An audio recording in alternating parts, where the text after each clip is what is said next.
I think we have this list of questions for each candidate.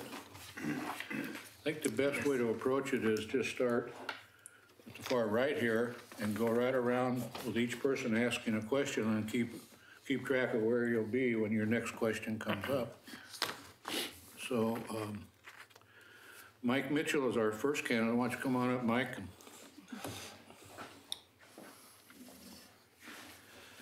Good evening. Welcome. Thanks. Sedemir, why don't you start with the first question? Can you please tell us about yourself? Sure. My wife and I have lived in Oregon City for 10 years. We live in the Walnut Grove area subdivision up close to Clackamas Community College. I started getting involved with city government probably 7 or 8 years ago when there was a development proposal for a piece of property behind my home that I thought would have made a much better park than a subdivision. And I still believe that, but it's a subdivision now. Anyway, so that got me started with the Parks and Recreation Advisory Committee. So I did that for part of one term and a second term, and then I was off it for a year, and now I'm back on that again. Also worked with the Oregon City Parks Foundation. I was the first president of that group and helped them get all their 501c3 together and so forth on that. We enjoy living in Oregon City. We're excited. My wife and I are both excited about everything that's going on in town, all the activity downtown and new businesses and such. And we have 2 grown children, and that's kind of it. I run a residential lighting company. We design and manufacture light fixtures for homes, and unfortunately that business is in Northwest Portland, so I spend a lot of time in traffic.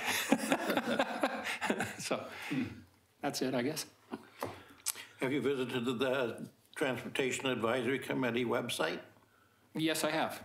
Yes, I have, and I saw the link to the transportation guide that you're just putting together, and I think that's terrific. I think there's a lot of good information there for people. I think the city website is kind of a hidden gem. I don't think a lot of people realize how much information's really there. So, Are you familiar with the stated purpose of the committee? yes. I took a look at the bylaws. Okay. You say you run a residential lighting? Yes. Light fixtures. Can you help me put up my Christmas tree light? Yes, but I don't work. on the list. I got you mixed up with. Bob, I don't with work Santa. cheap, Bob. I got you. Okay, well, end of conversation right there. Can you describe any committee experience? Well, I did that a little bit. Yeah, I know, but I gotta ask the question. I understand. I know, I've had that happen to me before doing these interviews. So mostly in the Parks and Recreation Advisory Committee. That was about 5 years in total.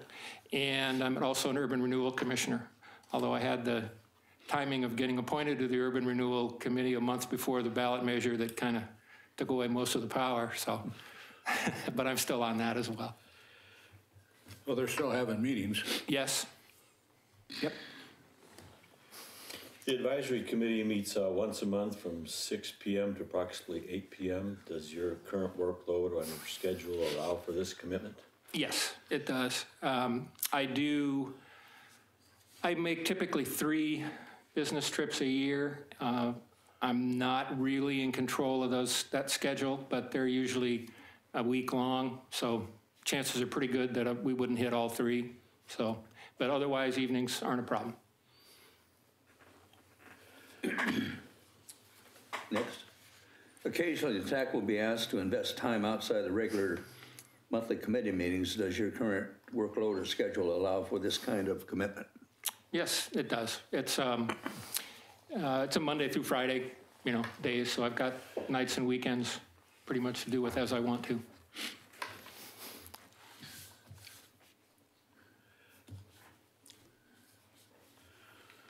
Sedemir?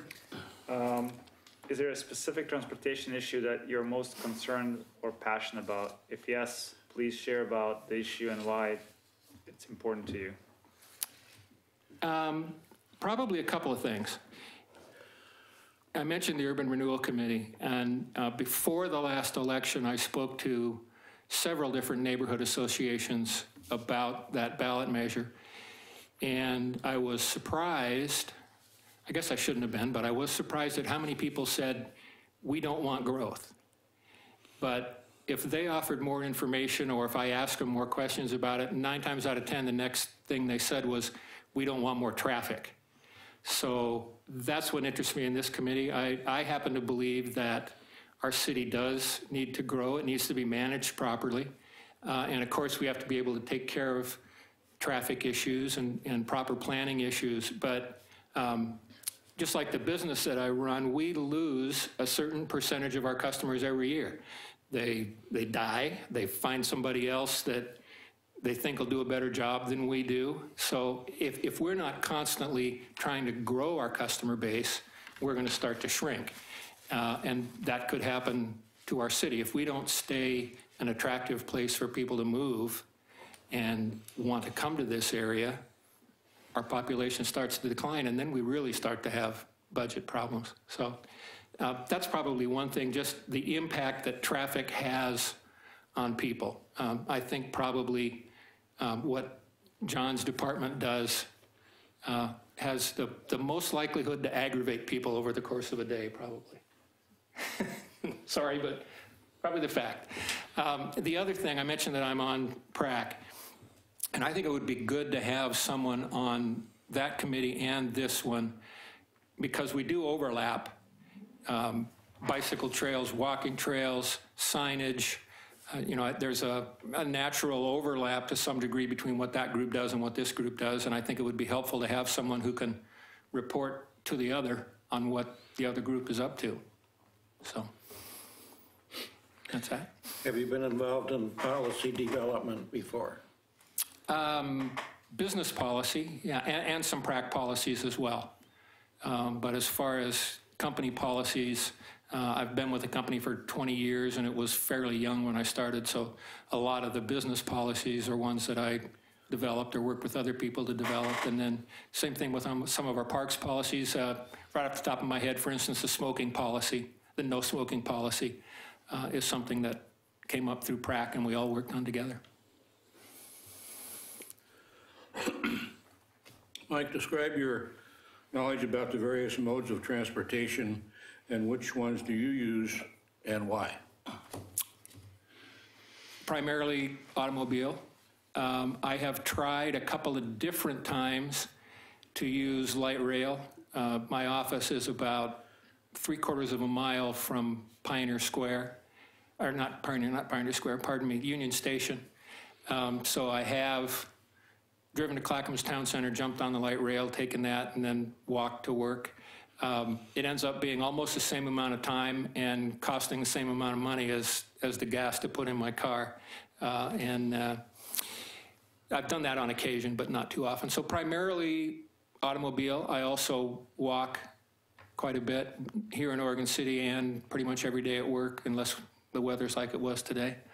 And a little bit of bicycling, but that's about it. How would you describe the relationship between land use and transportation? To me, the transportation has to be figured out before the land use. I think, and Bob's ears are going to perk up at this, I think there's a lot in our current planning code that doesn't help us make Oregon City the kind of place we might like it to be. I don't think our planning code is particularly bicycle and walk friendly or mixed use area friendly. So I think Oregon City's, whoever thought it was a good idea to build a city between a cliff and railroad tracks and a river, no matter what we do, we've got to try to get all these people filtered down, all those trips that have to get down to the bottom of the hill and away from Oregon City. So I think good transportation planning needs to come before our development kind of planning, the things that the Planning Commission does. And I don't think our code gives our planning commissioners enough tools to do that. Is that the answer? Is that the question, or did I veer off? So- Let me put it this way. There's no wrong answer. Okay. Anything else you'd like to share with us? Anything else you'd like to share with us to help us in this decision? No, I don't think so. I think just, again, I think there's a good tie-in between PrAC and this committee, and I think I could be helpful with that. That's primarily it. I still need my Christmas tree lights up. Do you? Well, actually, there might be somebody at my house that could help you out with that. You got a teenager? No, my son-in-law. Anything else you'd like to tell us? No, I think that's it. Okay. Thanks for your consideration. Thank you. Appreciate the Thanks. time. Thank you, Mike. Wow, we're done and it's just time to start. Yeah, right. That's how we do all our meetings. Cool. Thanks, guys. Okay. Okay, so we were scheduled to start that at 6:15, and we were gonna end at 6:30, and the next one doesn't get here till 6. Till 6:30? Oh, John Anderson will be here at you got 6:45, Paul Edgar's at 6:30. So if Paul Edgar gets here a little early, we can Yeah, you do. There ask was if some he'd good like to pizza start back there. earlier. Already, yeah, if any of you wanna Should we take a take a break. recess? Just off the record for you guys, I've been trying to get him to go to the planning commission. That guy's sharp. He's sharp. But he shows up here. Oh, boy. Yeah, he's It was interesting. I had, like some of the other guys. He likes the night meetings, I think. yeah. They had quite a discussion about, at the commission meeting the other night, about lot averaging. And Mike is quite an advocate about getting rid of it. But they had, it was 3 or 4 choices for the city commission to consider on down the line. And one that they did not put on there, which Mike brought up to the mayor after the meeting, and I brought up to the mayor after he walked outside, and we got together talking, believe it or not. And one thing that I think upsets a lot of people is when they take a piece of property to develop and break it down into the number of lots that can be developed, but the lots are also they're able to consider one very large, oversized lot that already has a house built on it. And that very large lot then can be figured into the lot averaging, which then skews it all up. And so I think that's an additional consideration that they're There's a going lot to to be be discussed. looking at, yeah. Just so it's clear, we're still recording. So Okay. we'll record through the lull here, so John just came in. find it. It's fine to have these conversations, it's just knowing, if you thought we were off the air. we're- Oh, no, I didn't, no. John showed up, so if he wants to. Yeah, do we want to do John? Yeah, my guess is he Yeah. ran by pretty quick there, so. One thing about that big lot, Headed to the bathroom. one, I think I know how that got in. There was a big house in a subdivision that they wanted to save up by Partlow Road and, No. Wynn, no, yeah, Partlow. Central Point up in that area. Yeah. I think the lot averaging is good if it's used the way it was intended to be used to begin with. One thing, while we're waiting, I'll just let you know that, I'm trying to remember exactly how this came up, but I think it came through the TAC that there was a request from the neighborhood to do a speed study on Central Point Road. And so I don't know if any of you remember that or not, but I think it came through the TAC. Is it Yes, the way it you did. remember? I also remember hearing it from others in another way. So anyway, we started looking into the idea of a speed study for Central Point Road from the city limits all the way through. And I don't want to be repetitive, so if I've already said this before, I'm pretty sure I reported it to the CIC, but what we found through our traffic data that we collect every 3 years, we collect speed data. And we noticed that Central Point Road is, well, we also looked at the speed limits. It's posted 45 miles an hour at the entrance to Oregon City, and that's out near Parish Road. And it stays 45 until you get to about Partlow, and then from there on the rest of the way, and it's posted 35 miles an hour. And the concern was that with all the new development out there, the request was that we reduce this, or consider reducing the speed. And so that would be a speed study.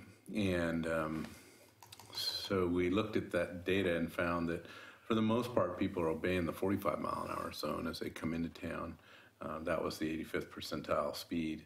In the remainder of Central Point that's posted 35, people are far exceeding that. They're probably closer to that 45 mile an hour zone than the 35. So what that told us is that there's a high probability that even if 45 isn't the 85th percentile, 40 might be the 85th percentile for that area that's posted at 35 miles an hour. So the concern, I guess, is that, well, are we, what we may see a speed study Do they really recommendation want the speed study? that takes it from, the 35 that is posted today to 40.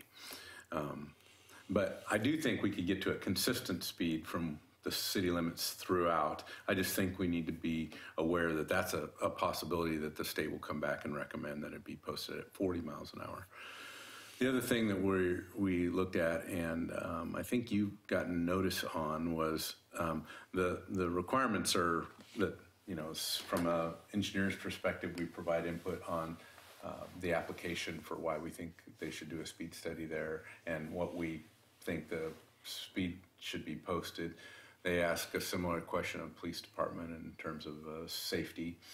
And then there's an element that looks for community opinion about that. And we haven't done this before, but with some of the press we've been getting about Lynn Avenue and some of the meetings we've had about Lynn up above 5th, basically between 5th and Park.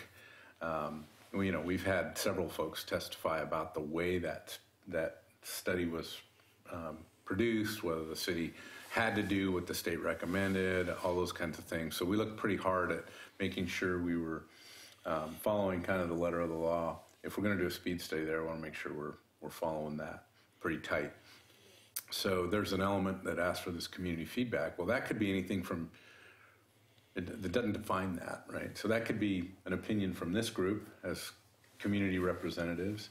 It could be an opinion from the neighborhood chair, for instance. But we decided to expand that and load on our website a community survey, essentially, a pretty simple survey. I think it asks for, what you think the speed should be, and gives them, I think, 35, 40, and 45. Maybe we listed 30. I don't remember. There was 3 or 4 options there. And then we also asked them for their address so that we can kind of figure out, are these folks that are from in the city or outside the city that are providing that feedback. So we're collecting that data, and we'll share that with you. I just wanted you to know that was out there. I'm pretty sure that Lisa's forwarded that information to you. Does that sound familiar to any of you, that data is being collected right now? Does that sound familiar? Do you remember getting an email notice about that? I don't recall. Henry, you're the one. Not on this specific subject. Okay. Well, anyway, that's up and ready for folks to comment on. So how does that factor in if you have, so you said there's engineering perspective based on road geometry or whatever. Right. then you have the police department based on safety, and then the public. So let's say that you say the road can handle 45 miles. The police says that's safe, right? And then the public comes and says, okay, that should be really a 35.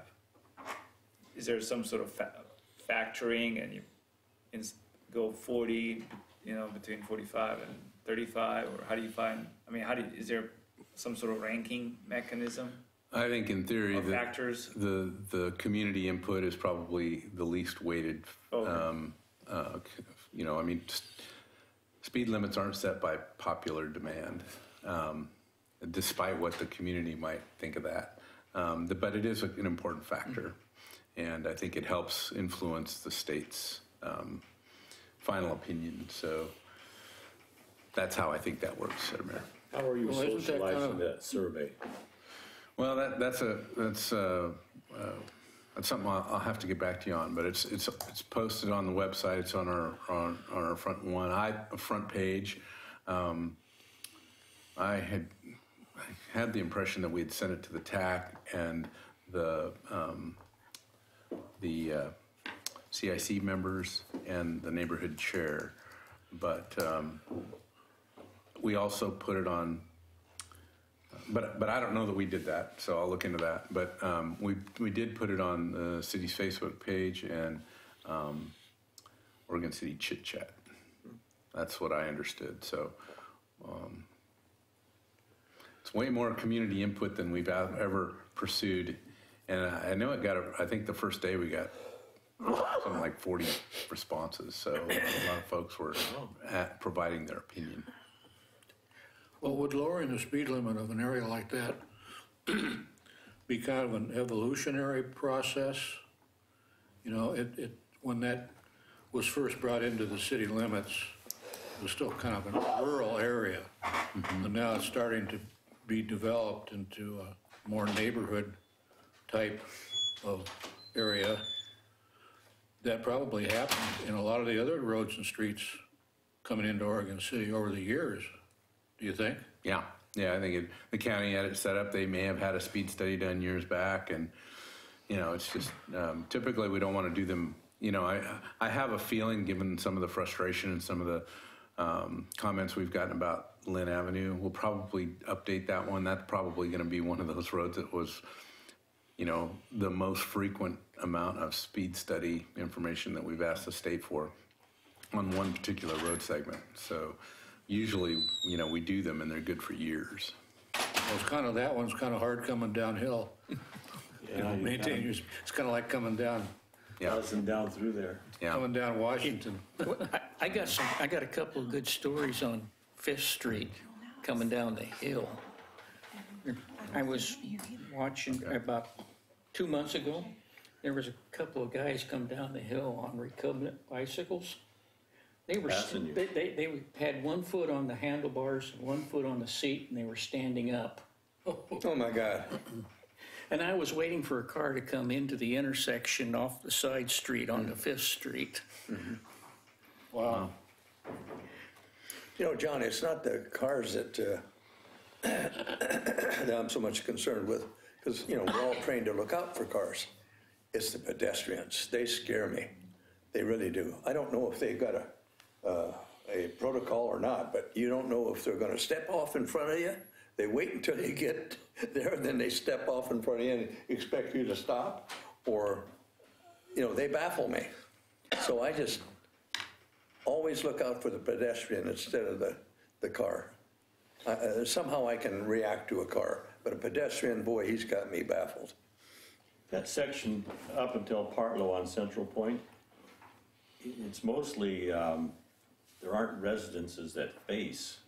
Right. They're mostly, come from the backside, so there are some streets coming in, but there's not hardly any driveways, just a couple. Just the county residents that have been there for years. Yeah. Out But by most of the Parrish. new stuff takes access off of an internal street. You're right. John, one thing we may want to look at in the future is whether or not we should be looking at the county speed limits on annexation, because I know we don't. And I know that a good share of the arterial streets are there by default. That's what they were when they were in the county, and we've just kept them. And it doesn't necessarily mean they're right, it just means that we never thought to look at them. Yeah, I mean, I think the county has done, especially recently, like for instance, Redland Road, they just did a safety study along Redland Road all the way from Morgan City all the way out to near Estacada. So how closely they look at that, I think that especially in the areas that are more heavily traveled, like Thayer and Maple Lane and, Beaver Creek Road, they're pretty progressive about looking at those. But yeah, you're right. There may be, and is annexation the right trigger? Probably not, because the land uses probably haven't changed, right? Well, the way the land use is, it's patchwork. And if just take Central Point as an idea, you get one near the trailer park, near Mount Pleasant, you get another one a half a mile away, you get one in the middle, and then another one a mile away on the other side of the road. And it's a patchwork that hasn't been seriously examined in total and said, all right, when it gets to be 3/4 developed or 2/3 developed or half developed or whatever, it's time to look at adjusting the speeds. Yeah. Yeah, no, I don't, when the exact time is right, I mean, that's kind of our job, I think, to evaluate that too. Since I live out near, roads like Central Point and South End, you kind of just, there's not a day when it goes, boom, we should change this, right? It's kind of like a progression, and you kind of think, yeah, maybe this is set a little higher than it should be. There's a new subdivision. So I don't know. I think it's just a subjective iteration of that. Yeah. And I still think, based on the speeds, that we haven't necessarily missed it by much on Central Point, because it sounds like people are traveling at a rate that maybe even higher than what the neighbors would like to see out there. I think most, I haven't looked at the feedback, but I think most would like it to see it all at 35. It would be nice if it was consistent. Yeah. I don't see Paul here. Should we just bring him? Is John here? Yeah. Oh, okay. Yeah. Well, then let's bring John in. Well, when you transition from 45 to 35, then you say, once they get into the 35 zone, most of them are going about 40. A little over, yeah. The same thing happens on 205 going northbound. When you get out of the 65 zone, they're still going 65 and 70 when they're going over the bridge, the 205 bridge. They don't slow down at all. And then they hit Gladstone, they're doing 40. That's because of traffic. Yeah, right.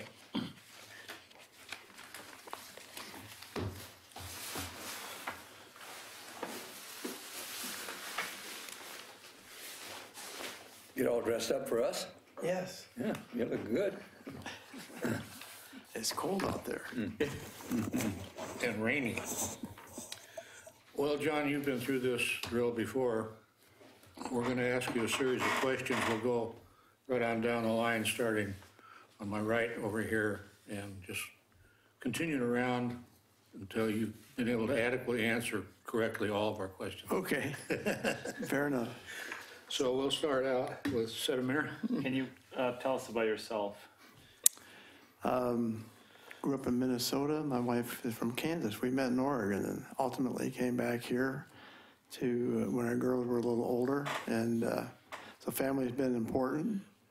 In Oregon, I came out here first, got the job as county administrator in Polk County, and later went to Benton County and then city of Troutdale before I retired. So I've had experience in 2 counties in the city here in Oregon and 2 cities in Minnesota and 1 in Ohio as city manager, city administrator. Could add more if you want, but that a little bit of family and a little bit of career. Enjoy my retirement now. Stay pretty civically and active.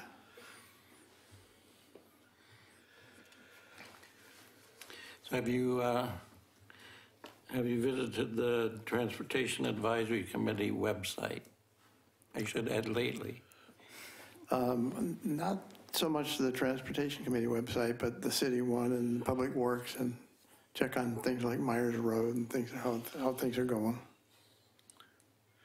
Are you familiar with the stated purpose of our committee? I am not. I should have looked that up, I confess. I know I've known it in the past, but it escapes me right now.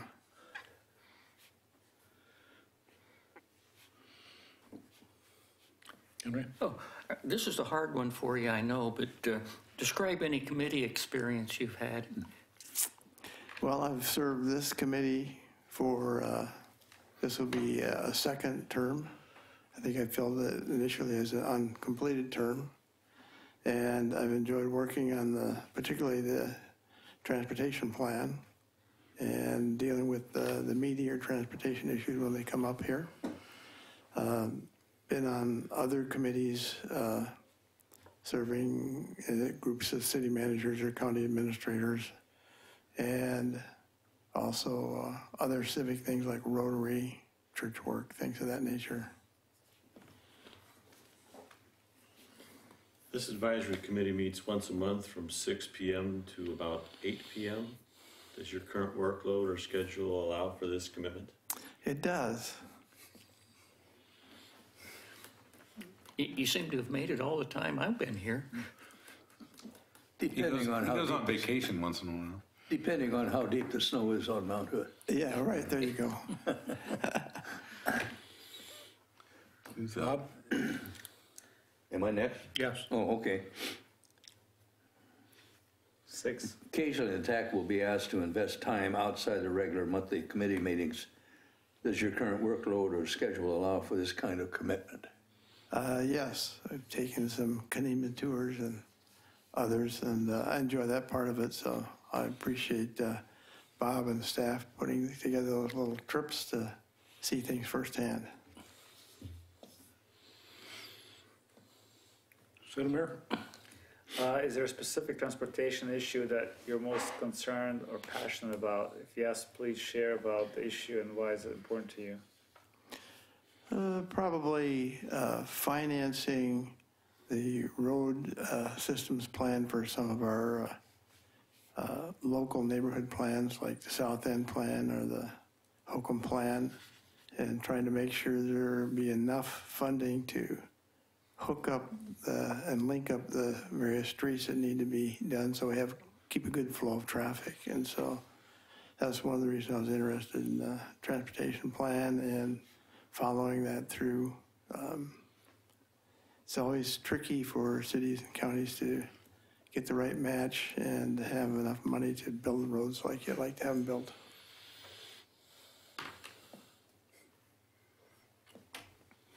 Have you been involved in policy development before? Yes, both professionally when I was a full-time city county manager and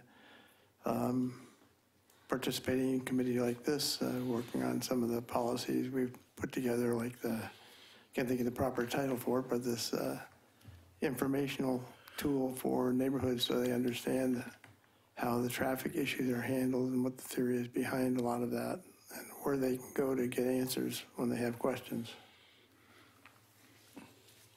John, describe your knowledge about the various modes of transportation and which ones do you use and why? I primarily use automobile. When we lived in Troutdale, we took light rail once a month to go to the Portland Mission to help feed people. And that was interesting. I learned a lot about the clientele riding on that late in the evening when we were returning. Also found out about the schedule and whether that was convenient or not convenient. So I learned a little more about that. I've been on the light rail that opened up here in Milwaukee, taken that a couple of times. As far as bicycling, I have a bicycle, but it's parked in my garage. I haven't used it much. We're kind of a hilly area there. And walking, we've taken a lot of the trails around town, through the parks, and kind of combine two things, like take the walk around the river, and you go into Gladstone, on the Gladstone side of the river, and then on the Oregon City side of the Clackamas, make that loop is a nice walk, and you can see what's being constructed, like the traffic circle down there, things of that nature. I don't know if they get that covered. Henry? How would you describe the relationship between land use and transportation? They're tied at the hips. I think transportation and land use planning are two of the key functions that cities do. And it's easy to not have them always in sync. So I think having people like Robert over here on both ends of it's a plus, and I think staff here in the two departments work well together. Anything else you'd like to share with us to help us in our decision? No, just I'll be dedicated and enjoy coming to these meetings and occasionally sharing a beer with committee members or staff afterward, talking about how to make the roads work well for citizens here in Oregon City. Okay, thank you, John. Is cross-country skiing considered a transportation? No, downhill, but downhill is not going That's to. after all the questions. It's not an official question. Maybe in Sweden. I was here one year when it would have been. Yeah, yeah. Fifth Street was closed for a week. And Yeah, I had the good sense to retire at the end of October in 2008, so when they had that Christmas storm 2008, I didn't have to worry about all the official street cleaning and access issues. So I got to go out and help neighbors get out of their driveways, shovel their walks, stuff like that. I still can't get John to snowplow my driveway. Thanks, John. Thank you. So you're gonna be here for the meeting, right? Yeah. Why don't you come back here? There's still some pizza back there, isn't there? Think so? Yeah, I didn't get to finish it all. I tried. well, yeah, you were doing a fair job. Yeah. I'll go see. Maybe I haven't seen him come in. I haven't either. No, we got the planner gal is back there though. Yeah. She's an engineer. She's not until 7, but Well, yeah, but I don't see why she can't. Or Dana. Is that Dana? yeah, I don't know what happened to Paul Edgar. I was in Safeway today about 3:30 and just coming through the checkout line, and he was standing there. But Oh. I didn't talk to him. I don't think he recognized me or anything. So we know he's alive. Yeah. He's scheduled for At quarter. 3:30 Is he anyway. scheduled for 6:45? No, he was scheduled at 6:30. We took John early. Oh, Well, can I mark my ballot or do I have to wait until 7? I don't know. What should we do? Let me text him. I think we ought to take this young lady. Because he rather than keep Yeah, her she's waiting. on the payroll. Oh, yeah. confirmed he could do the 19th. Because I was worried with the holidays. if Well, I we don't had- think that we should start Dana early though, because if there's some citizens that want to come in for that Oh, okay, presentation. yeah, Why we would be, scratch that. Are you So- going to the interview? we are again at a recess until 7. Hopefully Paul Edgar will arrive sometime soon. See if he says anything. Okay. He's trying to figure out how to get here, That's a landline. what mode to use. Yeah. Because I sent him a save the date. He said tonight would work, and I sent him a follow.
Ford's pause got it again, onto 'cause we've paused backing it a trailer. couple of times.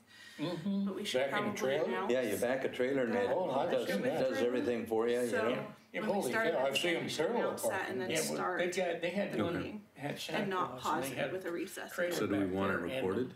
Yes, we want it pickup. recorded so that way Pickup it's on used the record that we backup only camera? had 2 applicants. Okay, And we'll want to wait it- until John Anderson's back in, so we're giving him a Holy few cow. minutes too. okay. And back the trailer straight into the. You know, you see these automobile This process. ads now, they show a push button start on them. I remember you used to have that. Yeah, My grandmother's 1950 Mercury had a push button that's, start. yeah, my 48 Ford had a push button. I loved it, I loved it. deal. Really? Do you Going remember, around and You're going around. do you remember when you got in the car and you had to figure out whether you put the I clutch said, wait down 10 to minutes start till he the was car, done. you put the gas pedal down? Or if you Or you push the push button that over here, starter or button push on the starter floor. button. Yeah.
No, I'll talk. Oh, he's going I'll to talk and then- first, and then we'll Then start we'll the do- regular. Okay.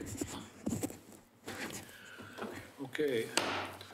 The meeting of the Transportation Advisory Committee of, what's the date today? December October 19th. December 19th. December 19th, 2017. I misplaced my agenda here. It's called to order. Thank you, Chair. Just real quickly, going over the interview process for we really have 3 vacancies, but tonight we were going to fill 2. And the third vacancy is a appointee from the Chamber. Oregon City Chamber. And so we haven't received a name from them, but we had 2 vacancies. We had 3 folks submit applications. Just wanted to clarify that Michael Mitchell showed up to interview, and John Anderson showed up and interviewed. Paul Edgar did not and declined. So we have 2 applicants, 2 vacancies, and I'm assuming, and you have all submitted your rankings. And so with that, we'll close and move on to the next part of the meeting, which is mostly or completely about the Highway 213 alternate mobility targets. So if you want to Please, would proceed you with call the that. roll, please? Sure. Mr. Anderson? Here. Mr. Jessic? Mr. Johnson? Here. Mr. LaSalle? Here. Mr. McEnroth? Here. Mr. Lyman? Here. Mr. Mahoney? Here. Okay, the next item is item 2, approval of the minutes of November 21st, 2017. Does anybody have any additions or corrections to those minutes? Okay, I'll take a verbal vote. Everybody in favor, say aye. Aye. Opposed? None? Passed. Item 3, alternative mobility targets project for Highway 213 corridor. Ms. Webb. So, yeah, Danny, you want to step up here? I'm going to carry, just in case. So Dana did put together most of the slides and has been working, she's the project manager and been working closely with Kittleson Associates. So last week we met with the City Commission and the Planning Commission in a joint meeting, and the project manager for Kittleson and Associates did that presentation. I'm not nearly as good as she was. And so you'll just have to put up with me. And then Dana's gonna chime in as needed. So I'm gonna go through that pretty quickly. And with that, I'll get started. Let's see, I need to switch. Sorry. So are we okay here, Renee, or do I need to stop? Here. How do you There you get this go. to bring that up? Presentation. Is it not showing up on your screen? No, it's not showing on my, on the TV screen. Sorry.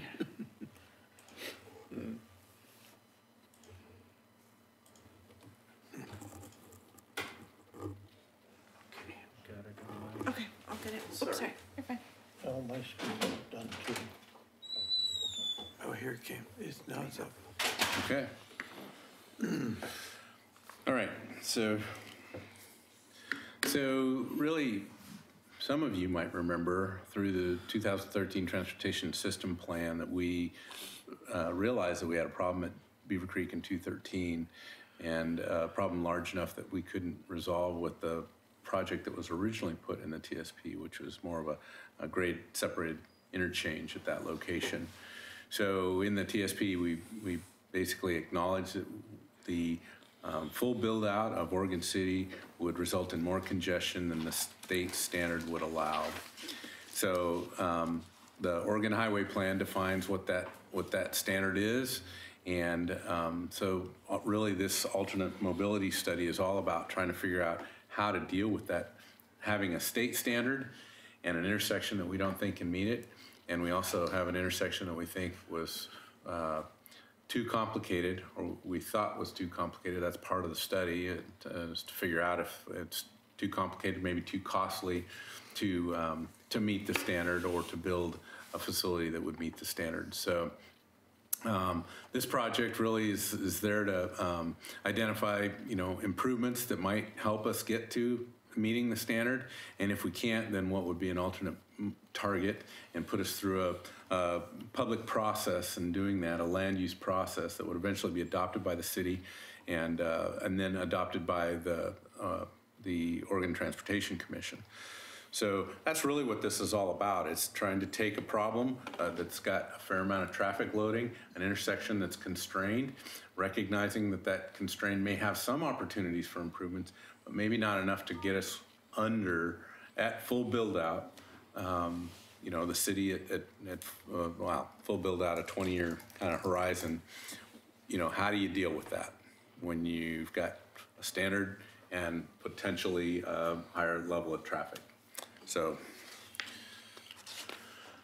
how do we deal with it? We put public process to it. That's planning, right? That's talk about it in planning at planning level, and we put together a community advisory group and a technical advisory group, and we've been meeting since 2016. So here we are almost a year later, and we're still talking about these alternate mobility standards. So some of you may be pretty kind of burnt out on this topic. Others maybe not so much, because we haven't brought a lot of this back to the TAC.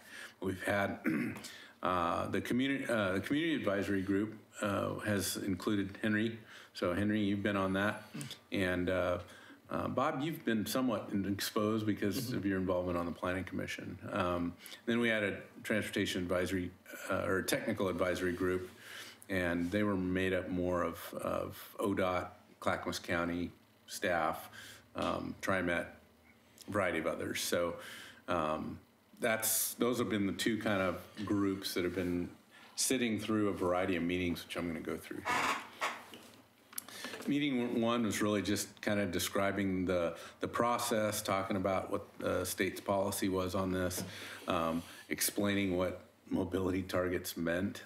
That's been a learning curve for me, in addition to the community advisory group and the technical advisory group, talking about the existing conditions, whether there were safety concerns there, talking about just the geometry of the intersection, those kind of things. As you all know, that it's right on the edge of Newell Canyon, so it's got some pretty steep slopes. There's a stream that headwaters in Newell Creek cross through there, so it's a kind of a complex location. If we lived out in the plains of flatland, we wouldn't be having this discussion. We'd probably just be identifying a big project that would, provide for all kinds of lanes, but we don't have that. We're constrained on most sides. And then we discussed various alternatives. So for Beaver Creek Road in the transportation system plan, these are some of the suggestions that were made in that plan. So we didn't identify a project in the transportation system plan, with the exception of a couple. The dual eastbound left turn lanes, which we built last year, right? That was one of Dana's projects, by the way. So that's why it was done so quickly and efficiently and without any headaches. So Dana took care of that project.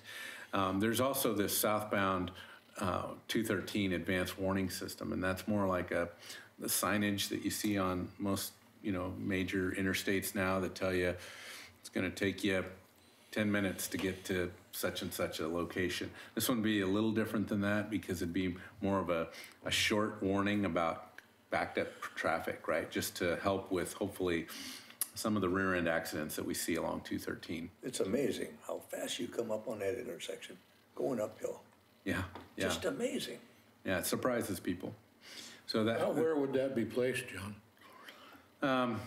Well, I don't think I recall. I want to say it's probably 1,500 to maybe 2,500 feet from the intersection. Is that after the last curve? I think it's before you go around the last curve.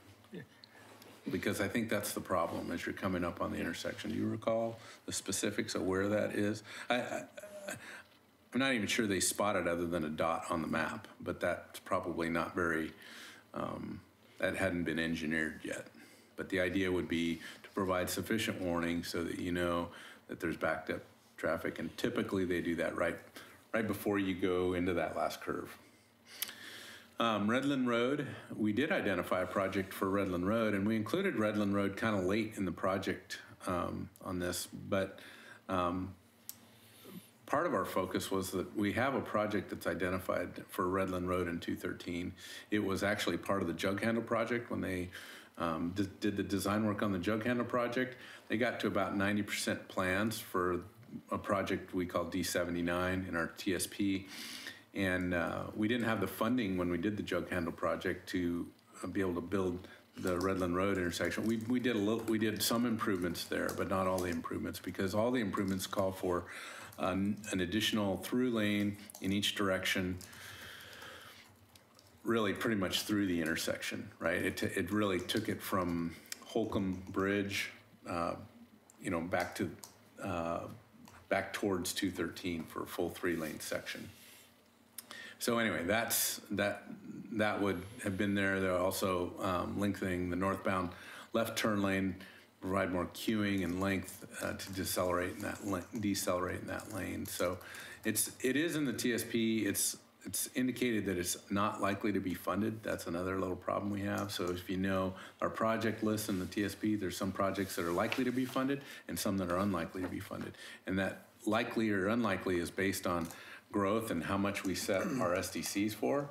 In some cases, like in this project here, we're one of a couple agencies who really kind of have responsibility for that intersection. So in our TSP, we've listed this as our contribution would be 30%, and I think all of that 30% could be funded through transportation SDCs, if I remember correctly.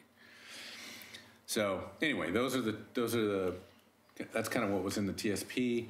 Some of the alternatives we looked at and were discussed are listed here. There was at-grade solutions and interchange solutions. So triple lefts turning off of 213 onto Beaver Creek Road was one.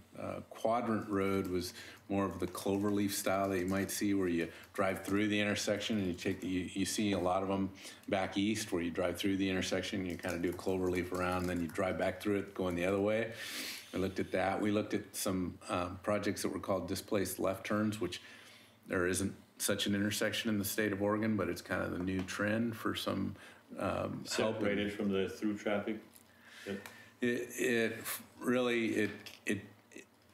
essentially, so if you'd be heading southbound on 213, the one I remember was you would make an earlier left turn, if you will, rather than getting to the intersection and making that left turn, you would turn earlier and you would cross over those through northbound lanes, and then you would get in a whole new set of lanes over here. Mm-hmm. So you'd have your through lanes on 213, and then this left turn would take most of those folks that want to get onto Beaver Creek to another kind of queuing, and then they would have a whole nother signal. It was kind of complicated. Kittleson and Associates has done those and been studying those in other parts of the country, but we don't have one in the state. And ODOT, and I would say all the agency folks were a little bit kind of uncertain about those solutions. We also looked at the interchanges, which were, anything from pretty narrow interchange to something much more, your traditional but kind of narrowed up on and off ramp style interchanges. And then we had some other types of interchanges that we looked at as well. If you're interested in the details of those, I guess the other thing I'll mention, Dana, you said that the full study, which shows pictures and graphics of these, is online right now, so it's available. So Beaver Creek Road alternatives, these are some of those different options that are alternatives that they looked at. And they looked at them from a capacity standpoint. They looked at them from the amount of right-of-way impacts that they would each have. Were there environmental impacts? Like I said, we're on the edge of the canyon right there. Were those kind of things considered?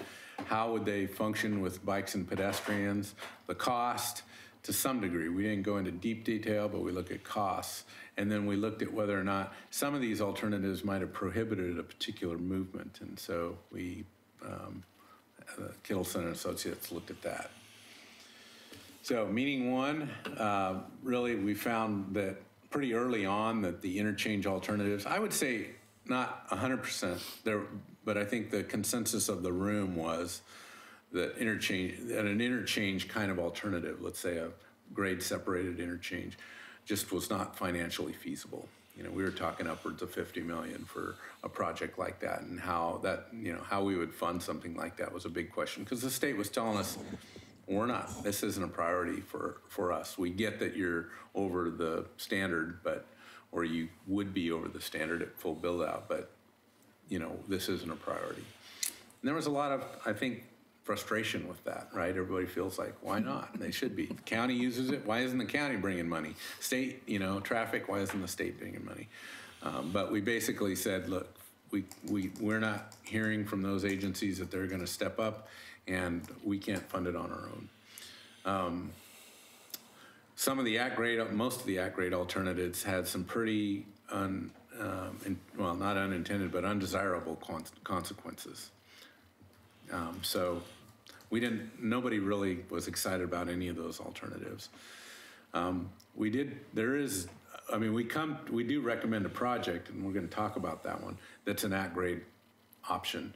It doesn't completely solve it, but it helps a bunch. So we're going to talk about that in a little bit. But out of the first meeting, we didn't necessarily have that.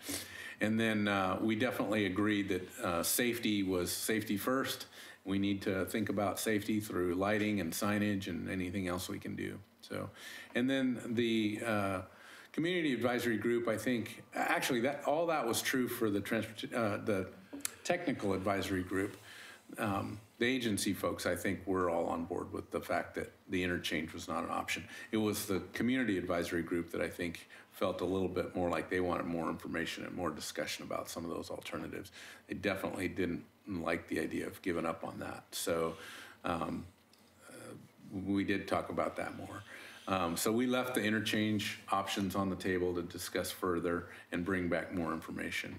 And then the other thing that the community advisory group recommended that I think was a good recommendation was we really needed ODOT and the county at the table, and that took the burden off of us because you know, we were trying to convey the money issue or the fact that it wasn't a priority for the state, and that was a hard message to deliver. It was much more effectively delivered by the state.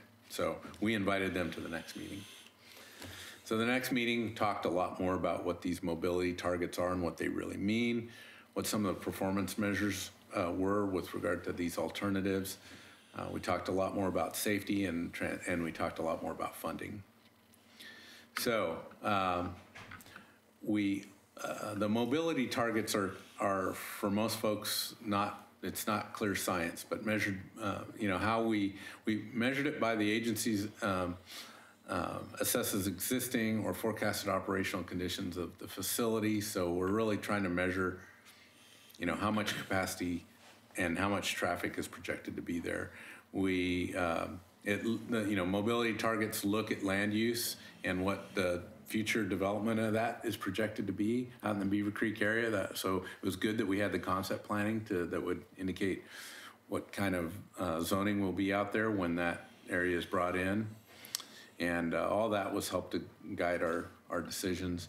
We also looked at existing 213 and Beaver Creek Road, and we looked at what the ratio was for mobility targets today. So today it's at 0.99, and that we should be under that standard during the first and second highest volume hours of the day. So first and second highest hours of the day vary from movement to movement. I mean, there's quite a few movements through that intersection. So there's usually a right and a left and a through. So, you know, they measure that volume to capacity for each one of those movements. And I don't remember all those off the top of my head, but we know at build-out projection, there was several of those movements, some of those movements, most of those that are coming from Oregon City northbound onto 213, and then there's also a problem as you come out off of 213 and turn onto Beaver Creek southbound. Those are the most problematic movements through that intersection. And then we also looked at Redland Road, which has actually a higher ratio allowed for that intersection because it's part of a regional center. So some of you don't know that, but communities look at their areas that are key for future development. And, you know, the area at the old landfill is actually, that's the one undeveloped regional center in the county. So someday we expect much more traffic to be generated there, and that OR 213 and Redland Road is part of that area. So this, let me remember this slide here. Well, we're pursuing this right now because we are very close to capacity at that intersection, and with regard to that volume to capacity of 0.99.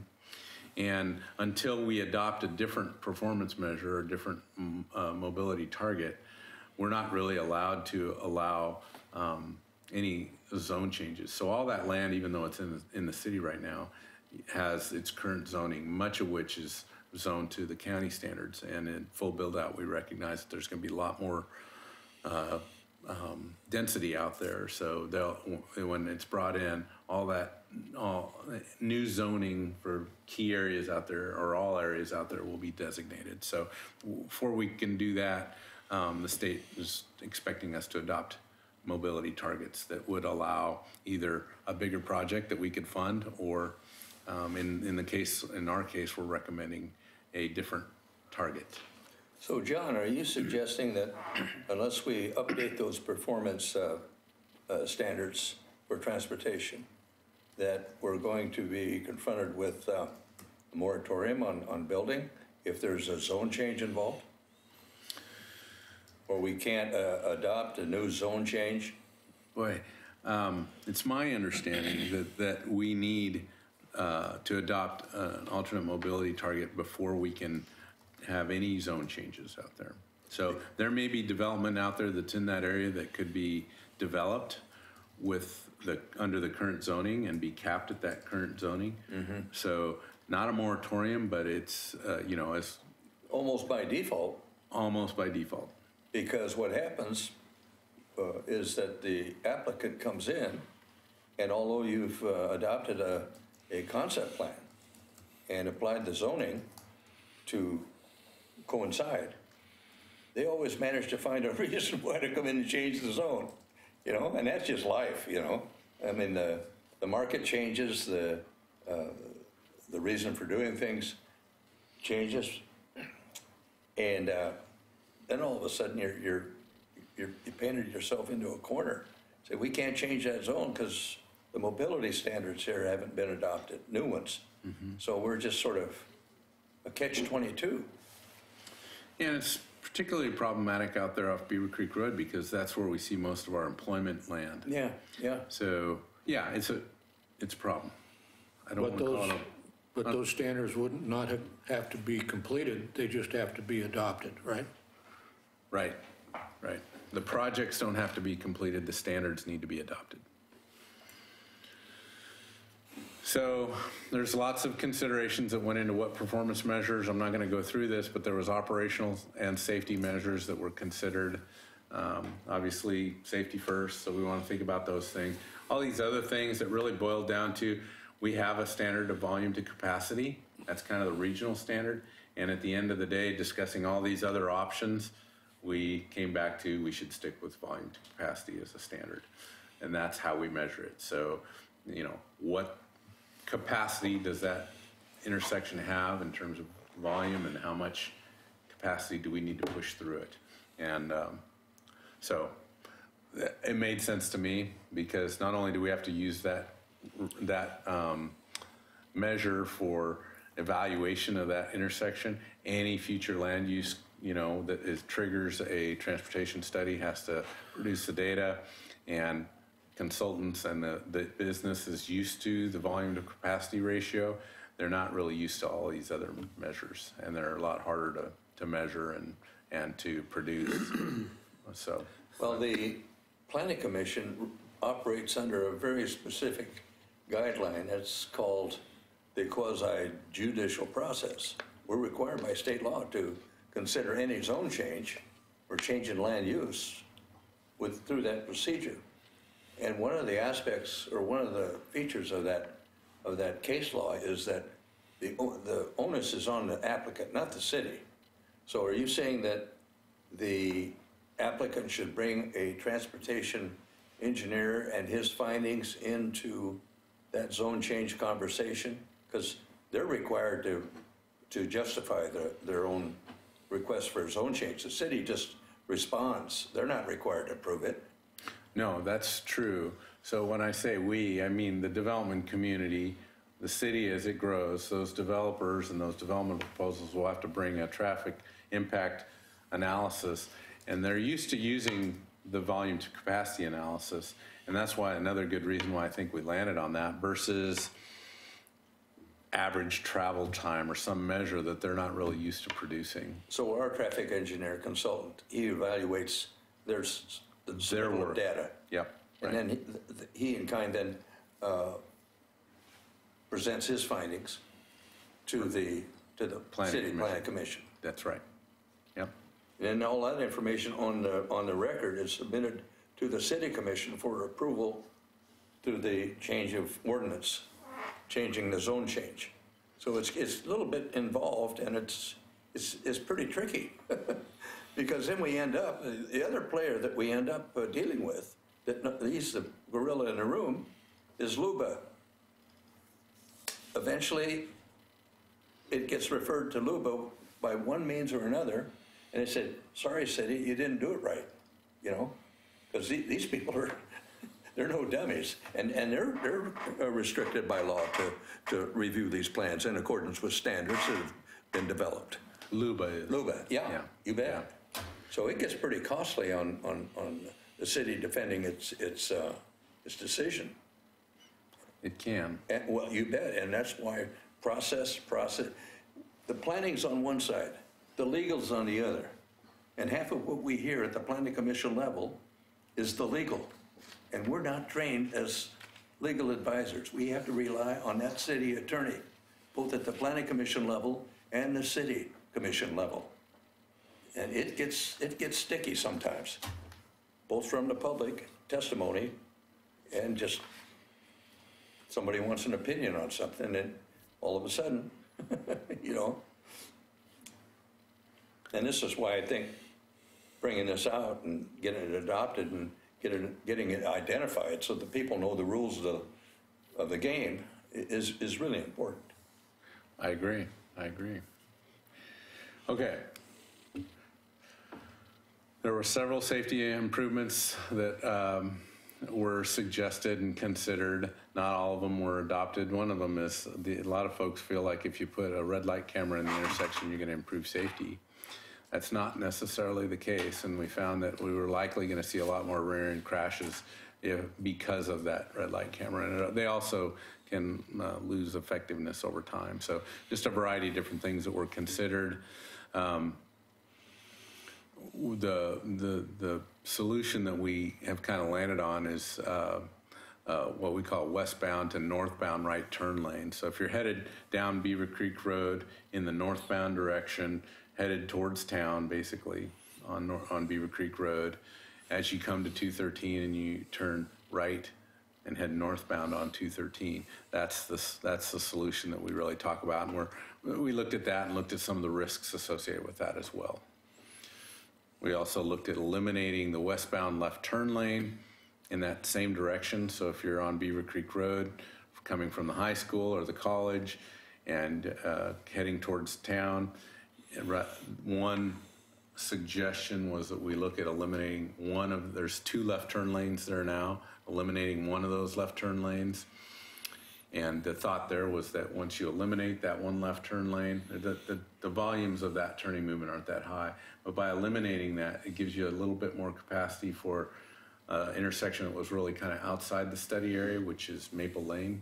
So all the traffic coming off of 213, turning southbound on Beaver Creek Road, and then making another left-hand turn onto Maple Lane. Sometimes there's not enough storage there. So that was another thing that they talked about. It did kind of fall out of our study area, but yeah, it's still on the table. Okay, so this is some of the funding scenario that came out of our 2013 TSP. This has changed a little bit, just to be upfront with you. I don't know if you've been tracking the SDC stuff that we've been working on, but we've adopted a revised project list. So these are numbers from the 2013 2013 TSP. Pay attention, this confused me for a little while. It's nothing above matters, right? Above the roadway skip line there, that's just graphics. Don't pay too much attention to that. It's really kind of the numbers down below. So there's all these numbers here, and I'm going to go ahead and point with the pointer, so you might want to turn around because you won't see it on your screen. So there's this A, B, and C, and I think those are going to play in. Here's the key for those: SDCs, gas tax, and unfunded. The 2013 project list included $222 million worth of projects. 123 million of those were considered financially constrained. So we thought we had, in theory, we've got a methodology that supports that amount of revenue generated by growth. And this amount of revenue, this amount of projects was considered unfunded. What we think we can fund based on our funding projections back in the 2013 TSP was what's here. 109 of that was collected from new development, SDCs generated from new development. And then 14.7 million, a much smaller number, is what we had available in gas taxes. Most of our gas taxes, if you remember from our budget presentation, go towards operation of our street system, right? Internal paving, patching, streetlights, signal maintenance, striping, dead animal pickup, I don't care what it is. It's those kind of things, all the staff associated with that. And so really this is the amount, this 123.7 million is what we thought we could fund. And to get there, a lot of that, or all of that 109 million came from an SDC rate, which is pretty high for the region, really. We're looking at, we're bringing before the City Commission in February more discussion about transportation SDCs and potential for increasing that SDC even further to help cover some of the project needs of our transportation funding system. So stay tuned there, but this is just kind of a glance at that funding scenario. Any questions about that before I know there's big numbers, but checked and double checked. Updated, right? We've just done some updates. So second meeting, again, we had separate meetings with the technical advisory group and the community advisory group. I think reaffirmed pretty much some of the same things that we heard in the first meeting. Major intersection improvements is on its own is just too much for us to carry. We identified some cost feasible projects, and really there was still and still is a community desire to keep the eye on a long-term solution that might be something a little different there. I think there's also a lot of potential for some of the new technologies to impact some of the traffic projections, but right now, I think it was definitely the community advisory group that pushed pretty hard on recognizing that the community still desires a long-term regional solution at that intersection of Beaver Creek and 213. Looked at safety stuff, and we just kind of further validated the mobility targets. In that third meeting, reviewed some of the costs associated with some of these projects and reviewed recommended alternate mobility targets. So this is that, I guess it would be westbound, Beaver Creek westbound to 213 northbound solution. And again, I'm going to use this pointer here, but right now, cars can come up here and they have to yield, right? They have to wait for that traffic before they can venture out onto 213. The solution project was to carry this merge lane and acceleration lane much further down through 213, so that this would be a free-flowing movement for cars. They'd be able to free flow from Beaver Creek westbound onto 213 northbound and have enough length to accelerate and merge in with that through traffic. What do you think about that concept, John? I think it's a great one. I mean, I think well, as you'll see, it helps a bunch. It doesn't fully resolve our problems, but it helps a bunch. And it's in an area that I think it's doable. It keeps the flow of Beaver Creek going westbound. More open, right? Yeah. And it doesn't create a lot of problems on 213. And it facilitates a major movement off of Beaver Creek onto 213. Yeah. Yeah. And we had some ODOT support for this one. Other alternatives didn't seem to be well thought of by ODOT. This one's much harder to read, and I apologize for that. But Could I ask a question? yes. Since we're on Beaver Creek and 213, when you have a uncontrolled right turn lane from Beaver Creek to 213, does that present more of a problem for pedestrians that are crossing that crosswalk? It could, but I think if done right, it shouldn't. The other thing we heard a fair amount about from the committee was a lot of folks were suggesting how, they raised the question, how much pedestrian traffic really uses that leg of the intersection. And while I think we still want to maintain pedestrian crossing capability there were some in the room that felt like we should eliminate that piece of pedestrian crossing. But it's a little contrary to what we typically are doing, which is to make it that much easier for pedestrians and bicyclists to use the facility. But you're right, it would require, some type of safety measure, whether that could be straight signage or would require some kind of a pedestrian activated, signalization. Don't know yet. Is that crosswalk right there at the curve, is that pedestrian activated now? No.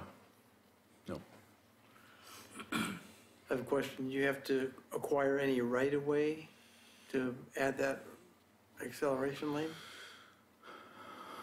My recollection is we do, right near the corner. I think as we move further north, ODOT's got quite a bit of right-of-way there.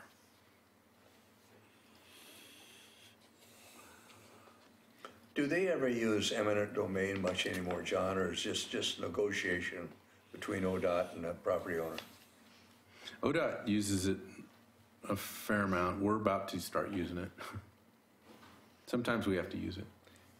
I mean, we'd much rather negotiate an easement that's, but sometimes, it's hard to get there.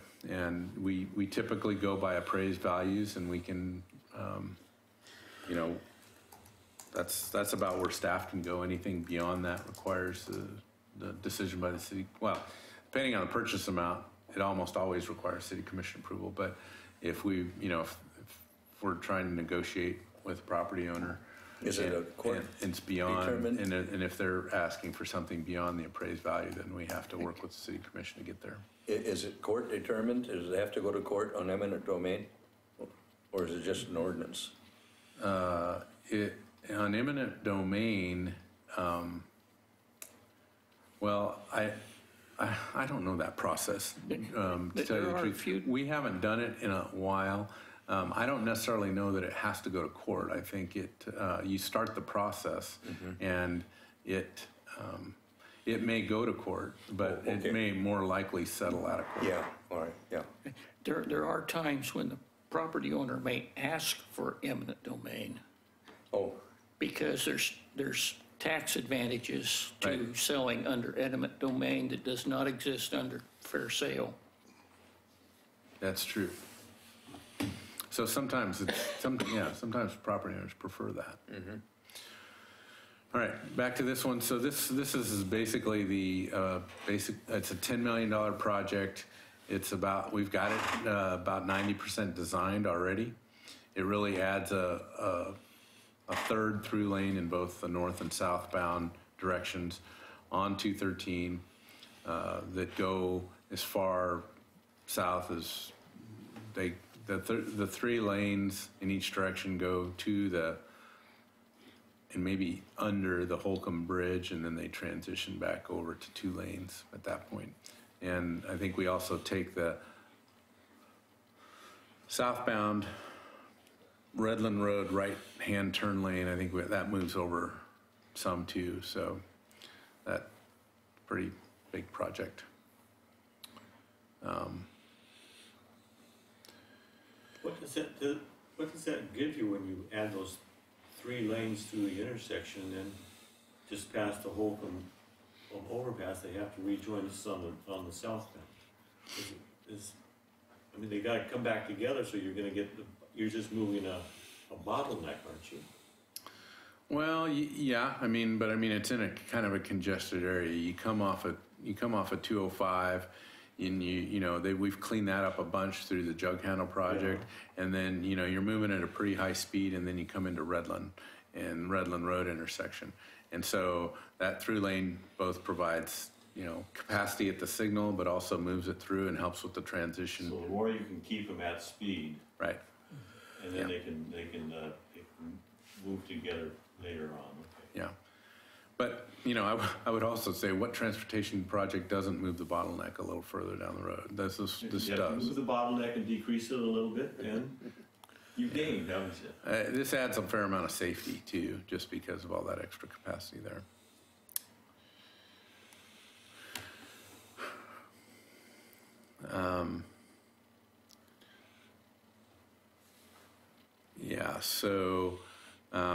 Again, struggled to figure out how to fund some of this work at Beaver Creek Road. We looked at a mobility target that the state pretty much, the staff that we're working with at the state level pretty much said, you really shouldn't bring us an alternate mobility target that exceeds the capacity of the intersection. So anything that it goes over 1 or 1.1 in the case of Redland Road, they weren't necessarily interested in having us recommend to the OTC. So as I'll show you some of the recommendations that come out of the standard, we're not doing that. And we've added some of the improvements to the cost of the constrained TSP. So the new project list that Dana and I have been working with to get adopted or got adopted has some of these costs in them. So the Beaver Creek 213 westbound free right-hand turn lane is now in our project funded list, okay? At Redland Road, again, we're gonna exceed that 0.99 for several hours of the day. Correct me if I'm wrong here. I thought we'd go to 1.1. Why don't we list that as 0.99? Do you remember, Dana? So at the end of meeting 3, with the technical group and the community group, we were still kind of operating under this assumption that we would present a mobility target that was still the 0.99 and that we would exceed it for a set number of hours a day. And so the next kind of batch of slides talks about how we got from that target that we ended with the technical and community group to the target we're presenting now. And then we also decided to keep the unfunded improvements in the TSP. So we've still got the $10 million project in there. Like I said, I think we only fund about 30% of that we've only listed about 30% of that, but we're proposing to collect that 30% in our transportation SDC. Whether the City Commission adopts the full rate or not is a question yet, but you're gonna see more of that after February. John, how long did it take us from start to finish on the Jug Handle? Because I wasn't around when that started. Was that several year planning and before it got built? How long was that on the drawing boards? I would say not that long. Is that right? Yeah, I mean, the Jug Handle project, not that long compared to Sunnyside Road or the Sunrise Corridor, for instance. So they pushed our project ahead of schedule. I mean, yeah, it was still years in the making, but it all of a sudden moved. I think we had a mayor who was pretty active at that time, and it seemed like back in that time frame, the agencies that were more effective at kind of securing the politics and the funding associated with that, we're able to get those projects funded.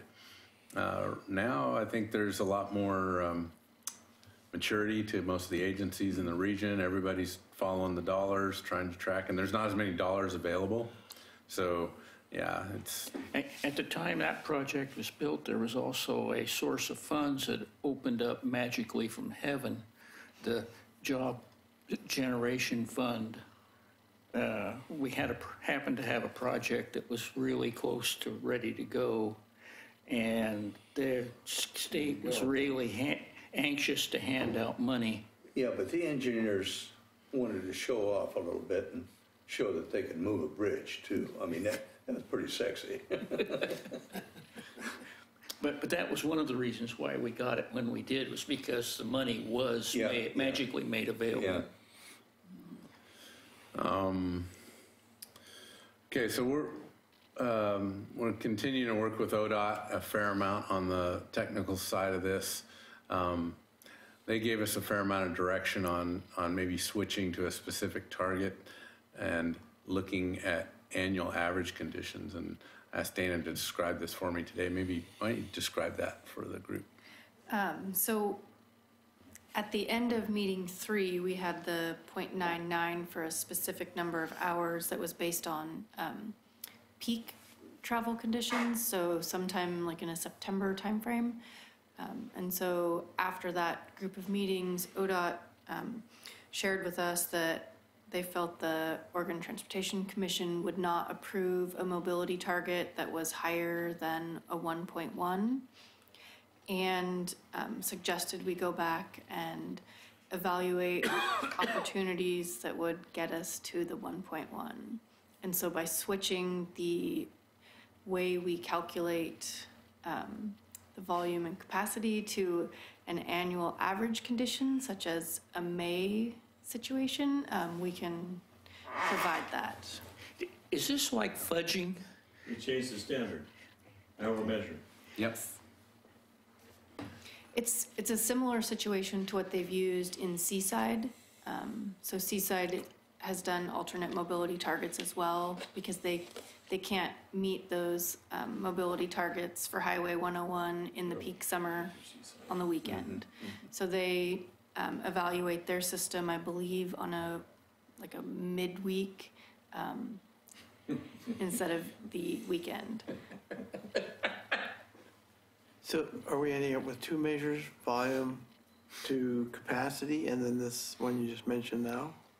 No, it would still be the volume to capacity. It would just be analyzed under an annual average condition, not peak condition, as it is today. So today it's Annual measured in average peak. versus peak, huh? Yep. There's no way of changing what it is except measuring what it is. Changing that. Well, I think for me, it's an acknowledgement that we're used to hearing things in the peak hour condition or peak hour. Here we're saying, for one, we're not going to do it at the peak time of the year, right? Well, that is the one. We're not going to do it at the peak time of the year. We're going to pick an annual average. So it's a different standard. It allows for a number that keeps us at that 1, but only during an annual average. If you did it at peak hour, we'd show much more kind of failure, if you will, or a theoretical value that far exceeds 1. John, is there any advantage, or do you see coming down the pike, so to speak, no pun intended, that instead of improving the intersection physically, that these intersections and highways are going to get smarter through electronics and computers and algorithms that control traffic and spread it out and make it safer and more efficient? Well, I mean, I think there's lots of technologies that are going to help with movement of traffic in the future, whether it be, better, mass transit or, smarter vehicles and smarter signals, connected signals. But I also think that, we're all gonna find that if we really don't wanna sit in traffic, we're gonna find a better time to go, right? So that's the other thing is these peak hours, whether they be in May or in July, are gonna become not 1 hour, but 3 hours, right? So, and you're actually gonna see some of that here too. So, I'm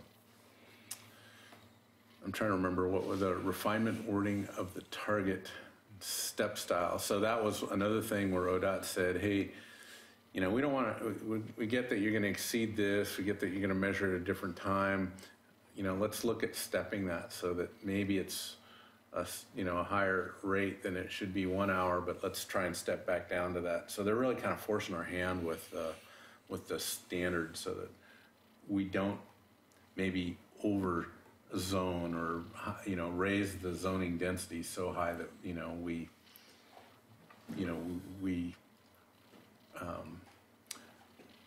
take what is already, a lesser standard and make it even more problematic.